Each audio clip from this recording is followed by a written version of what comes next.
23-21 અને 24-27। જે કોઈ મને પ્રભુ પ્રભુ કરે છે તે બધા ઈશ્વરના રાજ્યમાં પ્રવેશ પામવાના નથી, પરંતુ જે કોઈ મારા પરમપિતાની ઈચ્છા અનુસાર ચાલશે તેને જ પ્રવેશ મળશે। એટલે જે કોઈ મારા આ વચનો સાંભળશે અને તે પ્રમાણે ચાલશે તેને હું ડાયા માણસ સાથે સરખાવીશ, જેને ખડક ઉપર ઘર બાંધ્યું હતું। વરસાદ તૂટી પડ્યો, પૂર ઉમટ્યા અને સુસવાટા કરતો તે ઘરને થપાટો મારવા લાગ્યો, પણ જે પડ્યું નહીં, કારણ તેના પાયા ખડકમાં ખોડાયા હતા।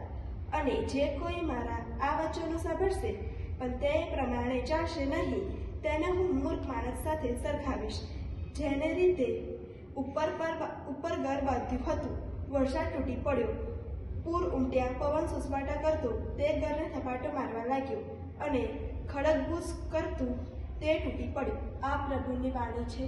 ઈશ્વરની જય વાલા મિત્રો, આજનો શાસ્ત્ર પાઠ આપણે મનચિંતન કરવા આમંત્રણ આપે છે। પ્રભુ કહે છે, જે લોકો પ્રભુ પ્રભુ કરીને આવે છે એ દરેક જણ ઈશ્વરના રાજ્યમાં કે મારા રાજ્યમાં પ્રવેશ પામવાના નથી, પણ જે લોકો મારા પિતાની ઈચ્છા પ્રમાણે ચાલે છે તેને જ એન્ટ્રી એટલે કે પાસ મળશે।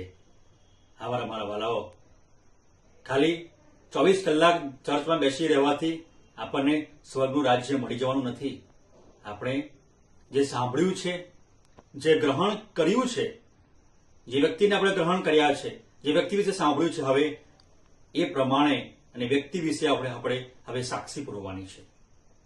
અને એટલા માટે પ્રભુ કહે છે, બધા પ્રવેશ પામવાના નથી। જે લોકો શ્રદ્ધા રાખે છે અને એ પ્રમાણે કાર્ય કરે છે એ લોકો અને પરમપિતાની ઈચ્છા પ્રમાણે ચાલે છે એ લોકોને જ એન્ટ્રી પાસ મળશે। તો આવો આગળના ચરણમાં આપણે લઈ જાય છે।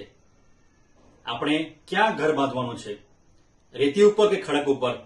જ્યારે રેતી ઉપર જ્યારે ઘર બાંધે છે ત્યારે પવન આવે છે અને જ્યારે પૂર આવે છે ત્યારે એ ઘરનો નાશ થઈ જાય છે।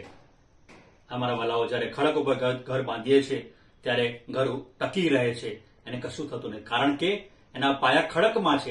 એટલા માટે જ મારા વાલાઓ, આપણે આપણો પાયો પ્રભુ ઈસુ ખ્રિસ્ત હોવો જોઈએ। આપણા જીવનનો પાયો જો કોઈ ના હોય, પણ પ્રભુ ઈસુ ખ્રિસ્ત આપણા જીવનનો પાયો છે। જો આપણું જીવન પ્રભુ ઈસુના મૂલ્યો આધારિત, પ્રભુ ઈસુ જો આપણો પાયો હોય તો ગમે તેવી મુશ્કેલીઓ આવશે, ગમે તેવા તોફાનો આવશે, આપણે અડીખમ ઉભા રહીશું, આપણે મુશ્કેલીઓનો સામનો કરીશું અને આપણે છેવટે આપણે જીત હાસિલ કરીશું, કારણ કે આપણો આધાર પ્રભુ ઈસુ ખ્રિસ્ત છે અને આપણો પાયો પ્રભુ ઈસુ ખ્રિસ્ત છે।